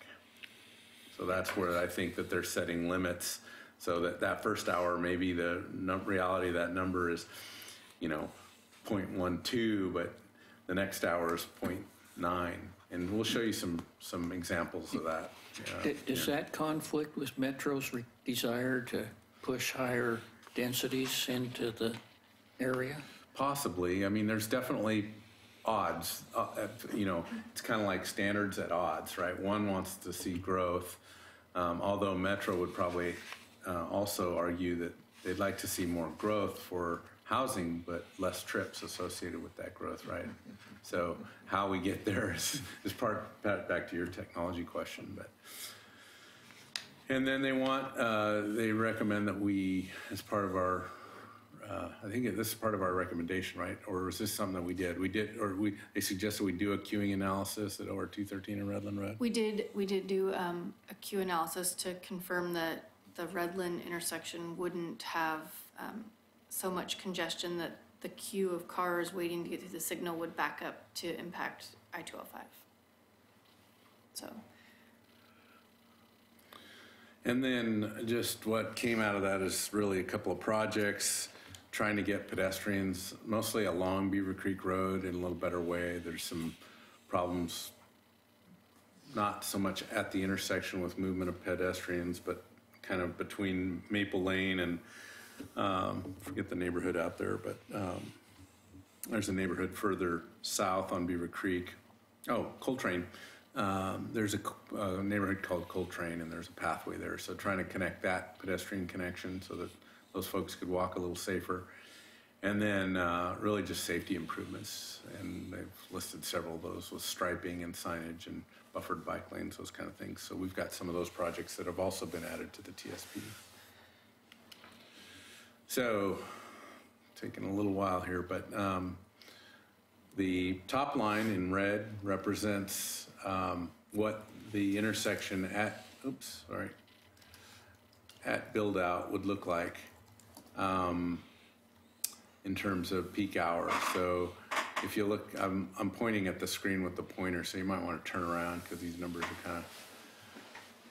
So for Beaver Creek and 213 peak hours at 4 p.m. and as measured in a theoretical number, it's over capacity by 0.11. So pretty high over capacity. The second highest hour is at 5 p.m. That's also over. Third highest hour is at 3 p.m. So it's really in the afternoon, by the way, is where we see most of the problems at that location. Beaver Creek and 213. So that's mostly those projects that are making that left turn off of 213 onto Beaver Creek Road. We do have that morning problem, which is the fifth highest hour, which is what the left turn, free right-hand turn will help resolve.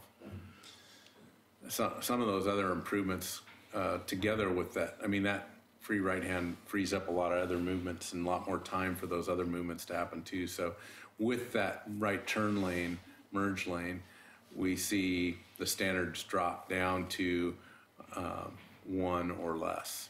And that's again measured in May as an average.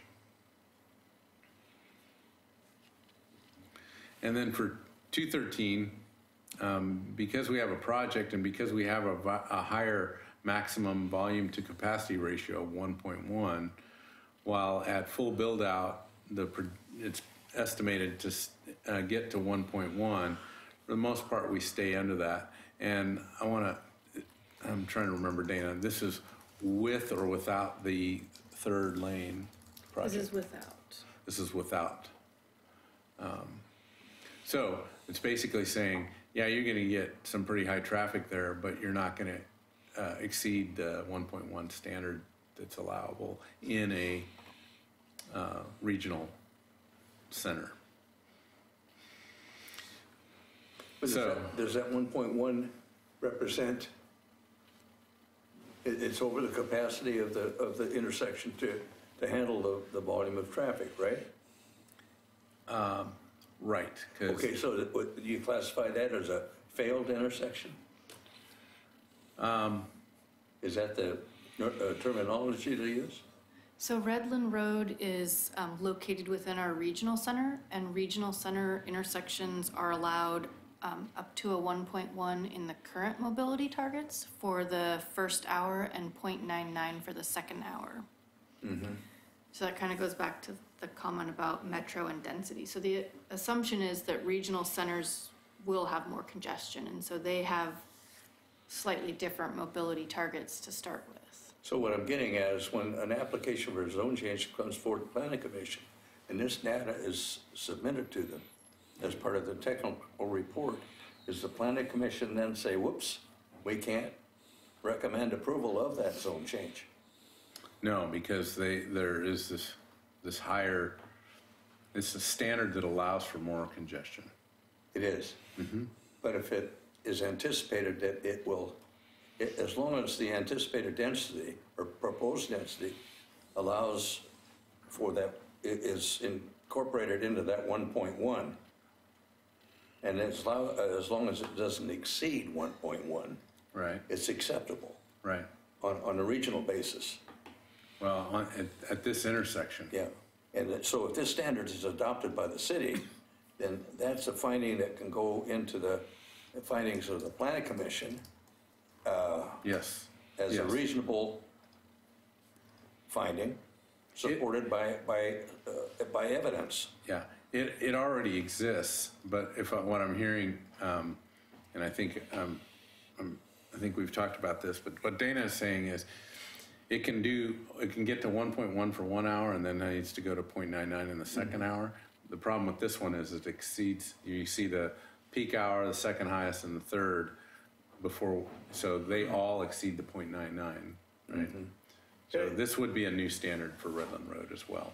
Today the standard is for Redland Road in 213, 1.1 for the first hour, 0.99 for the second hour. And if a development were to come in today that would exceed that, it wouldn't, because we're not anywhere near full build out. But if it were, then it would be, it wouldn't be approved.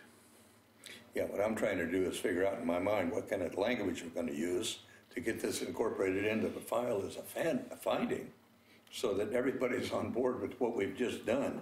Well, this is like this whole process, and the end results of this, which will be the standards, will be a land use adopted.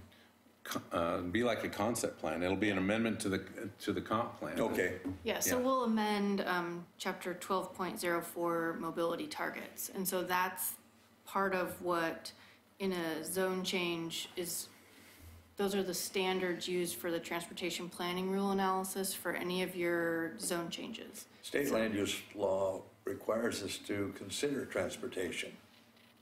And if we don't, we're derelict in our duty. So this information that you're presenting to the commission, or to this committee, will be referred to the Planning Commission and to the City Commission to be adopted as a standard. And then we can take that information and put it into our consideration for zone changes and whatever is going to affect those intersections, so we can get it, that people know what we're doing. Right, right. Because when it goes to LUBA for review, whether it's an appeal or a referral, whatever, they could take a look at this, and I said, they did it right. Right. So let me see if I can restate, so make sure I understand what Bob was trying to get at. So if we change this standard, and even then we have still have the failures up there at build out, and that's based on the concept plan zoning density? Yes. Okay, so what happens is a developer comes in and asks for a modification of that density, say going from 10,000 to 8,000, we got to give them an automatic no, because you don't have the capacity.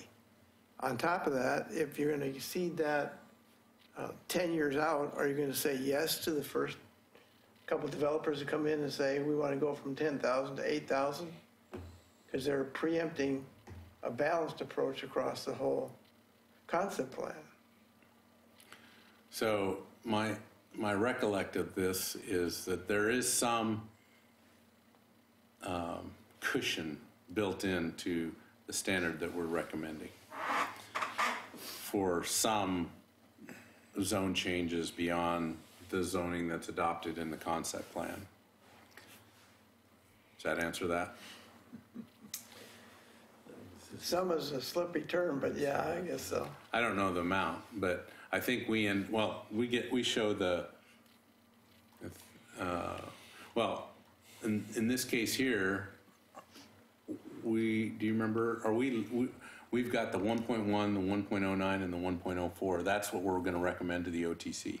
Yeah, so they want nice round numbers, so it'll be 1.1 for the peak hour, 1.1 for the second highest hour, and then 1.05 for the third hour. Oh yeah, that's the next slide. So there is a little bit of cushion. I'm a developer. I'm going to be right at your front door to take advantage of that cushion. I'm going to be the first one testing that cushion, because 15 other people were behind me. And once that cushion is passed, they're going to be advised at the planning commission level, at the staff level. Whoops, we can't recommend this, because we got standards now that are recognized by the state. But Bob, it won't be a problem, because as we approach this next limit, we'll just change the standard again. Oh, That's cynical. I would say this, that we're trying to do the best job that we can to fill a gap. Yeah, I don't think anybody's disagreeing with that. The question is, how do you explain it so the developers, planning commission, and how the decision makers understand the unintended consequences? That's Unintended consequences in that we might limit future zone changes beyond the concept plan zoning. yeah. So and if someone came in and they weren't exceeded now, and they were given, let's just say, 8,000 square feet instead of 10, that might preempt doing some of the higher density that you already have in the concept plan. So you're ending up down zoning it, not up zoning it. And I don't know if that's clear what the ramifications are for the impact on that. I don't know how you analyze it or state it, but I think it's going to be a surprise. Well, I agree that, and Laura and I have talked a little bit about this. I think there's a small gap of agreement, not a huge gap, a small gap, but I mean, I think that the city needs to look a lot harder at approving zone changes beyond the zone that's designated in the concept plan. I mean, some of those result in hardly even move the measure, especially, if you look at the peak hour in May, a zone change from an R8 to an R6 might result in two, depending on the size of the development, there might be 2 new homes associated with that. So but almost everyone that we're seeing wants to do a zone change, right? Yeah. And yeah, you're right. Metro wants to see more dense development. It's kind of tugging in 2 different directions, and so I think you're right that there may be unintended consequences. It might be that we're going to have to live with the intended consequences, right? I don't know how else to say it. I think that there's some capacity issues on the transportation side, and unless we want to yeah. spend a bunch of money. But I think our SDCs reflect the fact that we have more congestion, not necessarily caused by citizens here, but the pass-through traffic from the community college and everything else. So we're upping our SDCs to try to catch up with the improvements needed to handle all this stuff. I agree with that. Well, if the Yeah, planning that's a commission and the disadvantage. city commission follow the code of the zoning code, then they must consider the future consequences of each development that wants a zone change on the rest of the community, to include traffic and schools and several other considerations. And so as those zone changes come along, if those two commissions follow code, it probably would pretty much take care of itself as time goes on. We can only hope. I don't, you Yeah. know, I think that's the way it's intended to work. It just, sometimes we get these oddities like what we saw with the, you know, a lot averaging. And I think we're seeing right now a commission that's interested in fixing that little problem. So I don't know, I have faith that it's, I don't want to be cynical about it. I want to, you know, think the best. So that's, the, you know, everybody's working in kind of the same thing. This is going to be these are going to be, you're going to, you know, see these two intersections stand out for future development for, I mean, this is something that's going to be, you know, set in stone. It'll be in our code. So, and I don't think, given the amount of effort that's gone into this alternate mobility, it's not something you're just going to change. Yeah, it is what it is, as long as it's recognized as such and communicated to the parties that have to make decisions. Sometimes a lot of things can get lost in communication. We've seen it, you know. Yeah. Two psychiatrists get onto an elevator, and one says good morning to the other, and the other one says, I wonder what he meant by that. That's what happens in communication. You don't understand. Things get super technical, and you're dealing with lay people. They're, you know, appointed to these commissions. They're sitting there scratching their head. They've got 30 seconds or 30 minutes to understand all this and make it. And like Bob says, you know, the standards are the standards. But we've got standards coming out of our ears, and we got to figure those things out. You know, even though we have technical reports, the staff report and things like that, which really is about 90% of the facts and figures that we deal with is there. We pick up a few things on public testimony and stuff like that, and the applicant, and, you know, but we have gone over backwards to assist the applicant in putting together an application that complies with our standards. And yet the law says, you know, the onus is on the applicant, not the city. We spend a lot of man hours trying to get it into focus with our standards, and it's only right, you know, it's only right. But I hate to see the city shut down because of our inability to deal with traffic, and it goes right back to money. And, you know, and whether or not we could solve all those problems that I've heard you say that we can't engineer and build ourselves out of this problem, you know, 'cause 6 months down the road it'll be obsolete. So what do? You know, so we have to have a policy that really everybody can support and keep this ship moving in the right way. Because growth is coming. I mean, it's a tsunami. We're not gonna stop it, you know. Well, moving right along. Yeah. So for Beaver Creek Road, this is what really we get, or this is probably what the slide we should have started with, as recommendations.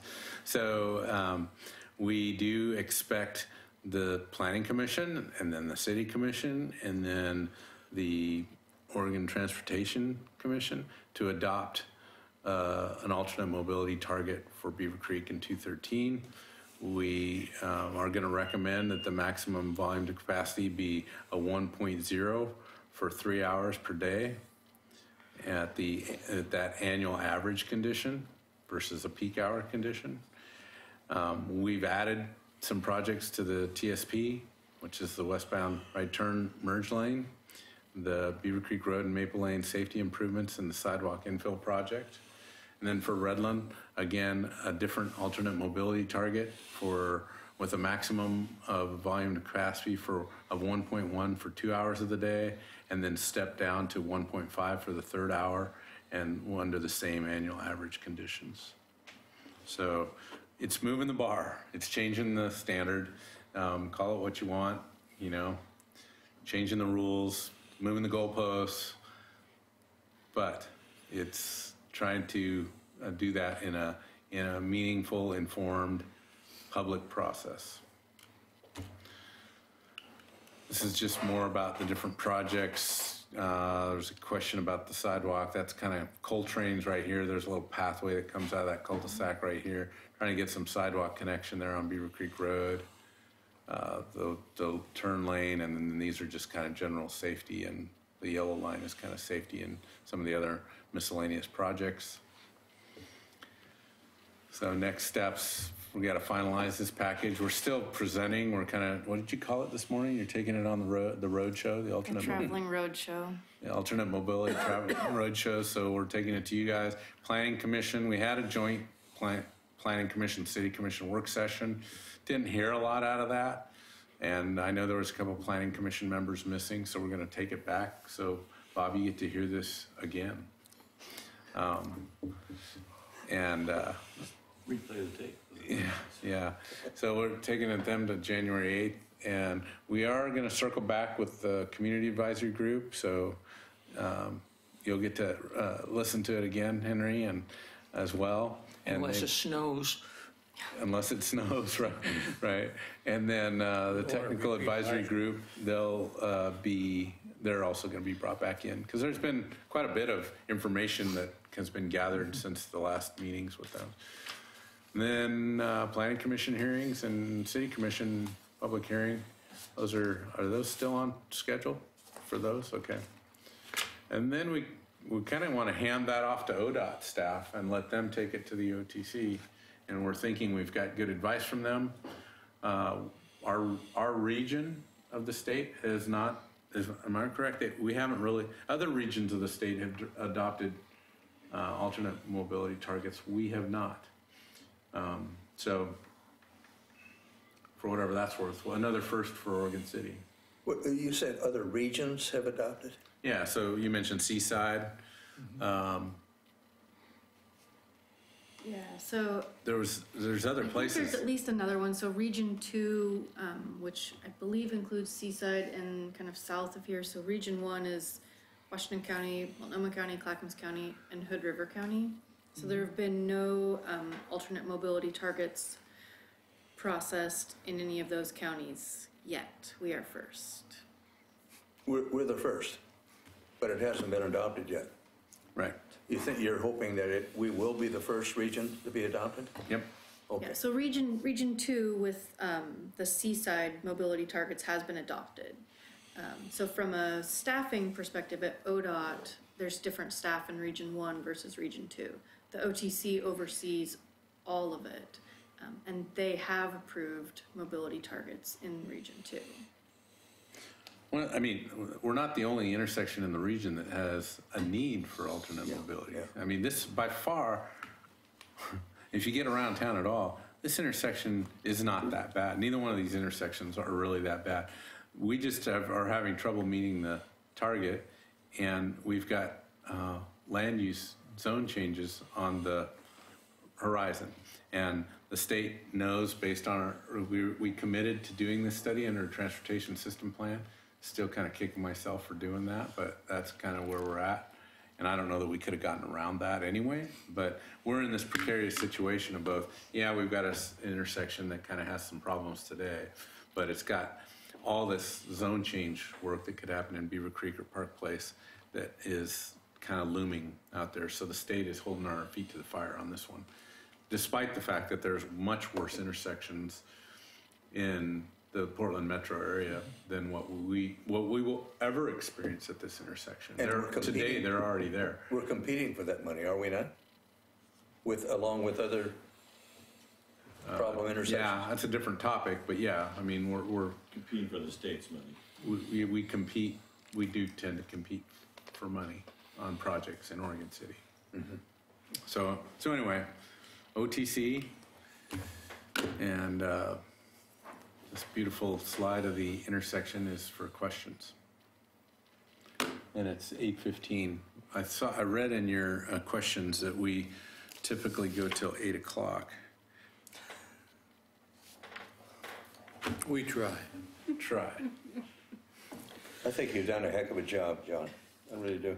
Well, It's a tough nut to crack. Dana's led the charge here.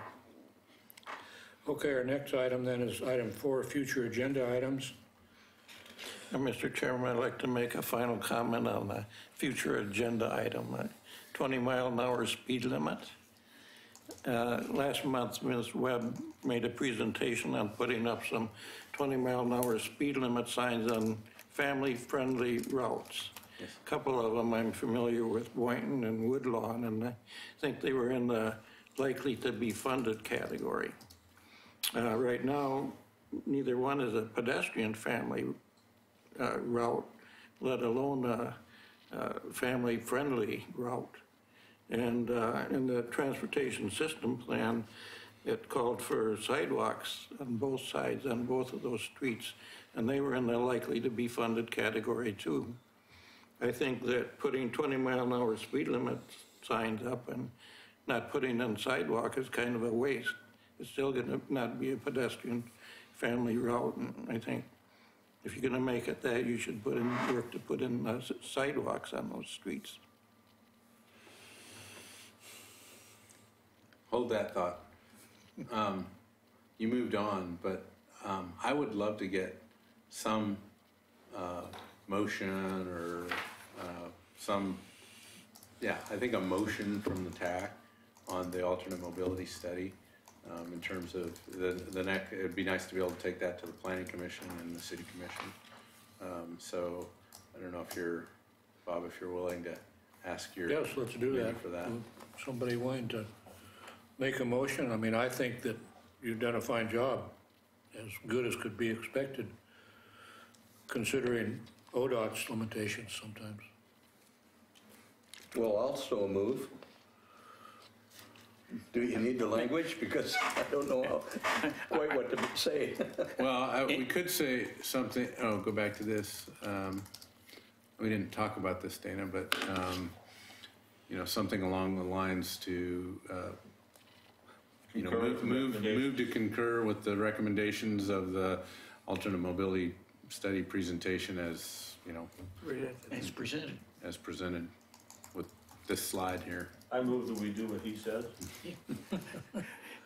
I will do a reluctant second to both of the motions in spite of my cynical remarks earlier. Okay, we have moved and seconded to approve the alternate mobility targets. Does anybody have any discussion? All in favor, say aye. Aye. Opposed? None. You got it. Thank you. So, Gary, back to your thoughts. Prioritization is, on all these transportation projects, is the challenge, right? Trying to figure out where the low-hanging fruit is, what workload we can handle, trying to get sidewalks along some corridors are easier than others, trying to align them with our, like this year's pavement projects. One of the sidewalk projects we'd like to complete is along Partlow Road. We've got it identified for paving. There's 4 properties on one side of the road that would be pretty easy to get sidewalks completed in that section, and we're collecting SDCs for that. Be nice to get those in place. Now on the other side of the road, much more difficult. There's stormwater improvements. There's a project there that's much more than we can afford to build if we wanted sidewalks on both sides of that, even though the TSP calls for them. Boynton's not that. For the most part, Boynton's got curbs, so it wouldn't be, Yeah, it may it's not got be curb and gutter. too difficult to put them in. So just trying to prioritize that list is going to be a fair amount of work in itself. But having a policy that helps us down that path of making those priority decisions and working with our pavement program, or maybe working with the neighborhood if they're excited about a project, safe routes to school. And I feel like we're trying to build a better toolbox to help us kind of move towards that. And, we've got family-friendly routes shown all over town. We're not gonna be able to jump in and just call them family-friendly and post them 20 miles per hour. And I don't even think we're suggesting that, really. It's probably trying to prioritize those, and like speed bumps, there's probably lots of places where we could put speed bumps because they meet the criteria, but they're not in. So Maybe it's time to start funding projects with local improvement districts. man, you're just a rebel rouser, aren't you? Well, that's You John do, Ray. you do that with the speed bumps. And that obviously gives the neighborhood something to think about. Is the speed bump that I want worth the money I'm gonna pay for it? Right. Same with sidewalk infill. Yeah. If we want to connect these two loose ends and make sure we have a continuous sidewalk, are we willing to put up 25% of the cost of that through a local improvement district? I mean, you already kind of broached that subject with the speed bumps, so. Well, my experience shows that if you want a definite conversation ender, just mention speed humps and the neighbors have to pay for it. That will stop the conversation. You don't even have to mention the speed humps. Yeah. Did you have any more, Gary? I think it's fair, though, that property owners have to pay for their off-site improvements if they're not existing. I live in a more recent subdivision, and curb and gutter and sidewalk was already built, so the owners of those homes are essentially paying for those. Those people without those improvements have never paid for them. Time to pony up.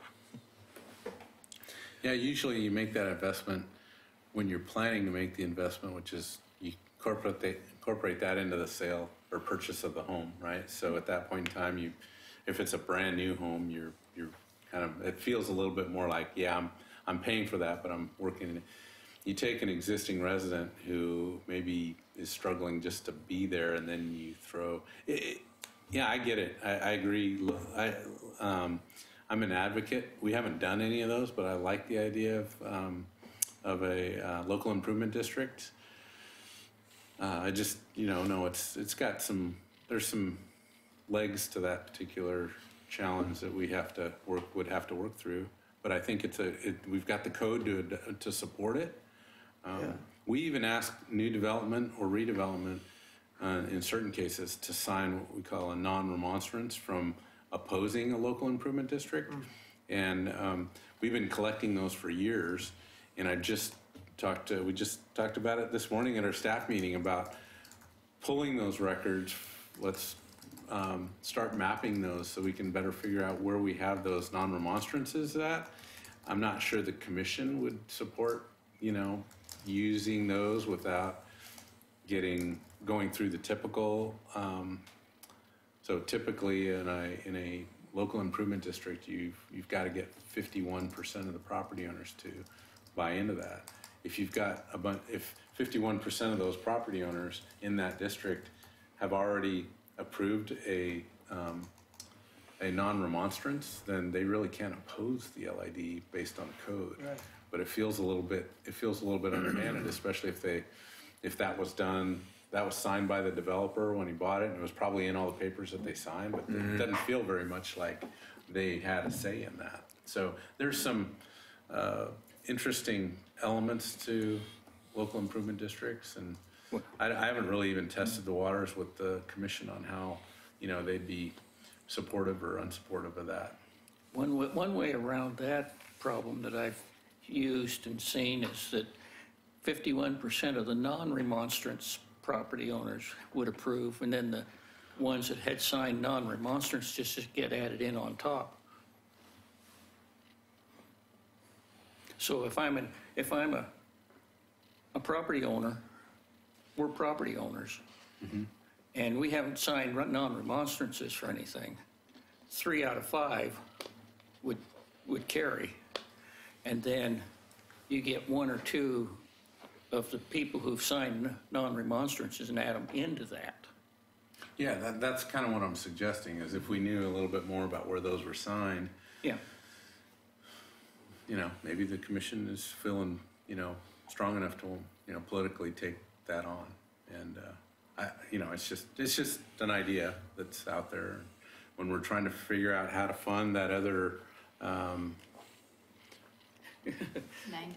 98 million, you know, it's kind of like, well, there's local improvement districts. There's, you know, I guess another piece of good information is the legislature, they just approved, what did you tell me? You know, they approved an additional, where'd it go, 15 million over 15 years. So it's about $1 million a year in gas taxes that'll help I lost my pointer, cover that 98 million, but. We ought to get about $10 of that. Say that again? I said, we ought to get about $10 of that 1 million after it's divided up statewide. No, that's our share. Oh, that's our share. Yeah. So you're saying At full implementation. Yeah, it ramps up a little bit, right? $1 million a year or 10 million? $1 million a year. I think, my recollect is the first year it's 250,000 and then it ramps up but, you know, I think. By like 2020, we're at close to right about $1 million a year. So you're saying about 100 years from now we'll be funded?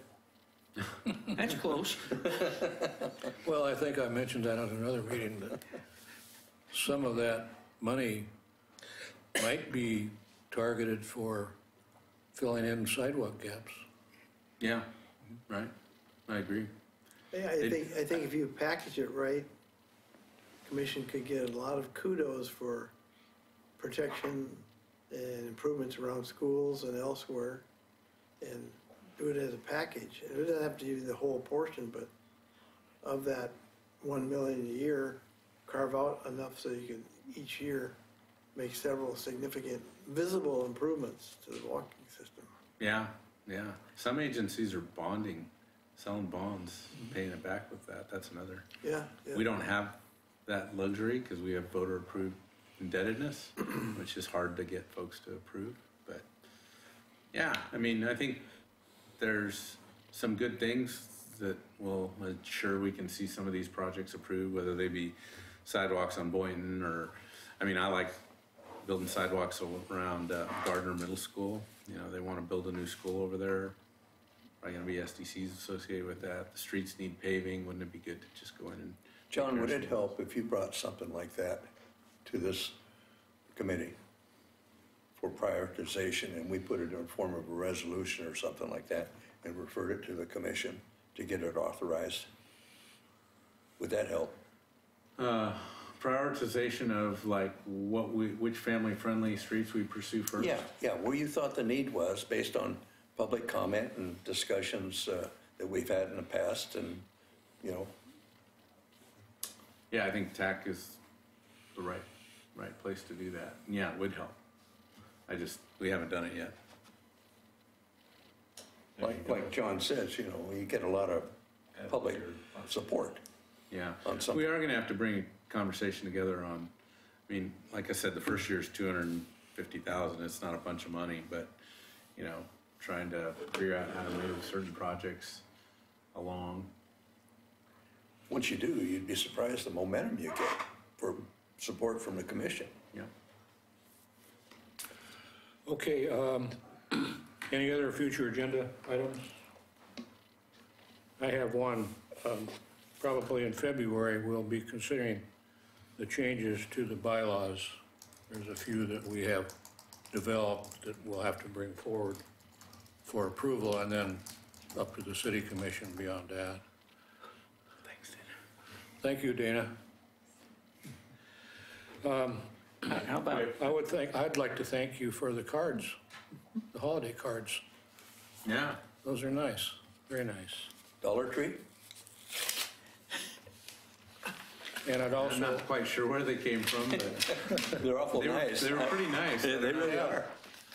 I also like to acknowledge Gary Johnson's last meeting is tonight with us, so thank you, Gary, for your service on the TAC.